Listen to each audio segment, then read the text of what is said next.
દેશભરમાં નવરાત્રિની શરૂઆત બનાસકાંઠા ટ્રાફિક પોલીસ સતર્ક. દેશભરમાં નવરાત્રિના પર્વની શરૂઆત સાથે જ અનેક જગ્યાએ ટ્રાફિકની સમસ્યાઓ ઊભી થઈ રહી છે. આ પરિસ્થિતિને ધ્યાનમાં રાખી બનાસકાંઠા ટ્રાફિક પોલીસ દ્વારા ખાસ ઝુંબેશ હાથ ધરવામાં આવી છે.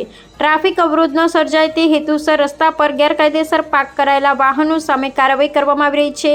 સાથે જ બ્લેક કાચ લગાવવામાં આવેલ વાહનોમાંથી ફિલ્મ દૂર કરવામાં આવી રહી છે. હાઈવે પર ઊભી રહેતી લારીઓને પણ હટાવી ટ્રાફિકની સમસ્યા દૂર કરવામાં આવી. કાયદાનો ભંગ કરનાર વાહન ચાલકો સામે કડક કાયદાકીય કાર્યવાહી કરવામાં આવી હોવાનું અધિકારીઓએ જણાવ્યું હતું. પોલીસ દ્વારા અપીલ કરવામાં આવી છે કે નવરાત્રી દરમિયાન વાહન ચાલકો નિયમોનું પાલન કરે જેથી જનહિતમાં સુવ્યવસ્થિત ટ્રાફિક વ્યવસ્થા જાળવી શકાય.